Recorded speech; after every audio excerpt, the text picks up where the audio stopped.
LSAC just admitted in writing they can't fix a problem with the new LSAT. And I'm going to read you their exact words in a minute. But here's what they're really saying. The new LSAT is going to be slower to take than the current one, and they know it, but there's nothing they're going to do about it. I've been teaching the LSAT since 2005. I've never seen LSAC publish anything quite like this. And if you're taking the LSAT in August or September or beyond, this will affect every question that you answer. It's one of only 3 announcements they announced yesterday that you've got to know about. The first announcement is the exception rules to in-person testing. And of course, the in-person move itself is not news. LSAC announced that back in February.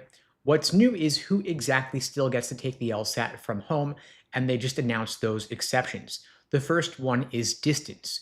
You qualify for remote testing if you live more than 180 miles from the nearest testing center or more than 3 hours travel time. Either one gets you into remote testing. You don't need both. You'll send LSAC documentation showing the distance or the travel time, and they will approve or deny your request. The second one is medical or disability accommodations. You qualify if you have an approved accommodation that a prometric testing center literally cannot provide. And of course, having an accommodation alone isn't enough. The accommodation itself has to be something that the physical testing center cannot deliver. LSAC will review these case by case. Now, if either exception applies to you, you will apply through LSAC after you sign up. And either you get approved for remote exception or you're stuck taking it in person. But know that even if you get approved for remote testing, you are under heightened security. You've got a live human proctor for the entire test. And if neither exception applies, of course, you're back to testing in person, which means the next piece of news I'm going to share matters even more because LSAC just rolled out a brand new scheduling system. And this one was buried in their blog post, but it matters a lot. It's a total overhaul of how you actually book your testing center. The new system uses a register order to set your scheduling window. And so when you register for the LSAT, LSAC slots you into a window based on when you registered for the test. If you register early, you get an earlier scheduling window. If you register late, you get a later scheduling window. About 4 weeks before test day, you get an email and a text when your window opens. Then you log into Prometric's Pro Scheduler tool and you pick your test center, your testing day, and your time slot from whatever's left. And of course, the whatever's left part is the catch. The people who registered earlier already booked the prime time slots at the best centers in your area. The longer you wait to register, the worse your options are going to be. And so if you're testing for the LSAT in August, register today, don't wait. Every day you wait pushes you down the line. And if you end up with a testing slot that doesn't match when you actually perform best, of course, you're going to take a hit. Now, the second big announcement I want to share is about the LSAT testing interface, the user interface for the online LSAT. They just published a detailed update about the new test interface, including changes they've already made since the March demo and with what's coming up in June. Of course, the content of the LSAT is not changing. Same types of questions in logical reasoning and reading comp, but what's getting rebuilt is the software, the layout, the navigation system, the buttons. The highlighting and underlining tools, for example, in the March demo, they took them away completely, which of course broke a core reading comp strategy for a lot of folks because you couldn't mark up the language in the passage or the choices. Everybody hated it. And so yesterday, LSAC officially committed to bringing them back in their June UI release, fully functional across the entire passage, the stimulus, the question stem, and the choices. That was the biggest reversal. They did respond to requests, which I think is good of them. They also made some changes to the question bar because in the March demo, you could only see 10 question numbers at the bottom of the screen, and students hated that because you couldn't see your pacing at a glance. And so yesterday, LSAC confirmed the full section now shows in the bar with new separators and reading comp marking which questions belong to which passage, which is actually an upgrade over the current interface we've had for the past couple of years. They've also committed to bringing back flagging, so you can easily see flagged questions in the question bar in the upcoming June release. You can scan them at a glance without clicking into each one.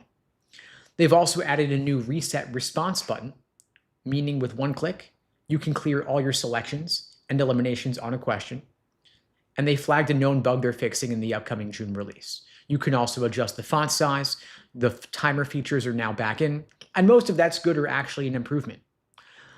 But there is actually one specific change LSAC has now officially admitted they cannot fix, and that's the third piece of news I want to share today.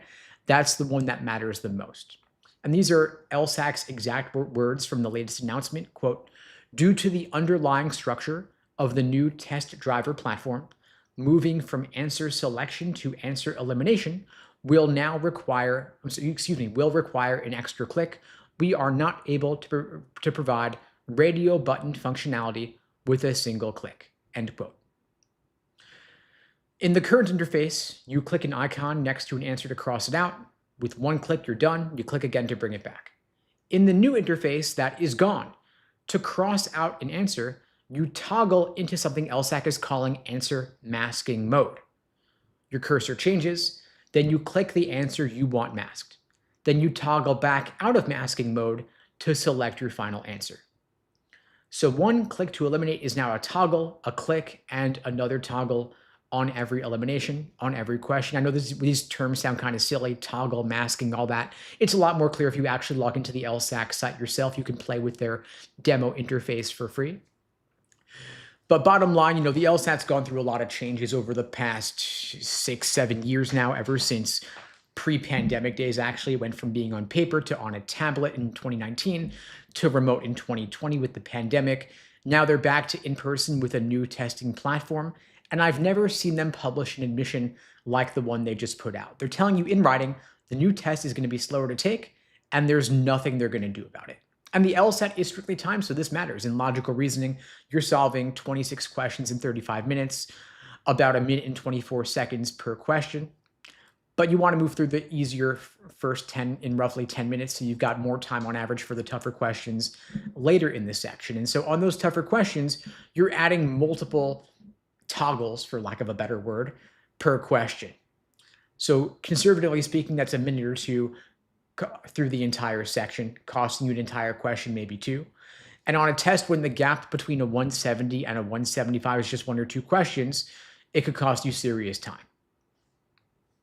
So what do you actually do with all of this, considering the changes with the remote testing, in person, the user interface issues? First, for the testing, remote versus in person, think about where you live, your location.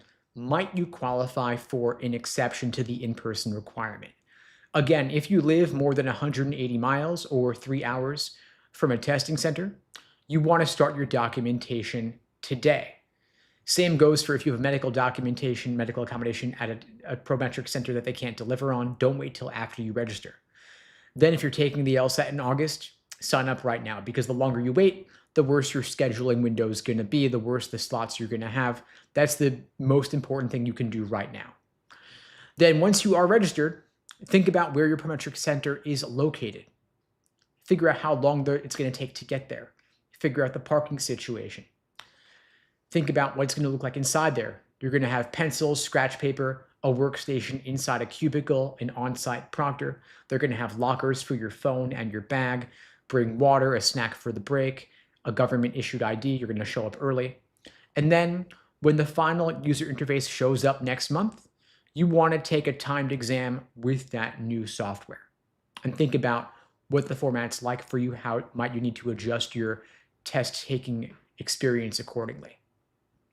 Then think through what your elimination strategy is going to be like, given that on the new interface, every answer choice elimination takes you more time. And remember that when you're studying, of course, logical reasoning is 2/3 of your test, because it's 2 of the 3 scored sections. So any gains you make in your understanding of logical reasoning will be doubled across the 2 sections.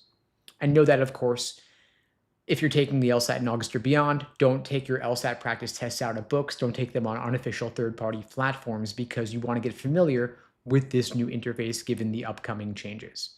And I know some of you are thinking maybe you're going to take it in October or November, push back your test a bit, let LSAC clean up all the bugs in the software.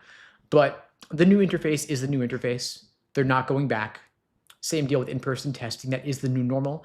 And there are benefits to applying earlier in this cycle. If you delay your LSAT, you're delaying your applications. And LSAT law school admissions is conducted on a rolling basis, meaning The earlier you apply, the easier it is to get in, and the more scholarship money is available as well. And so if you take the LSAT in August, you get your score back end of August, you apply the second that application's open in September when it's easier to get in, and there's also more scholarship money available as well. And if you want my help preparing for the new LSAT, preparing for the new interface, getting ready to take it in person, giving it all these changes, I'm happy to help you out. I'm offering a free LSAT tutoring lesson for everybody watching this now or later. The link to book that free tutoring lesson with me personally is unpluggedprep.com/start. The link is below the video on YouTube, pinned in the chat on YouTube, in my bio on TikTok and IG.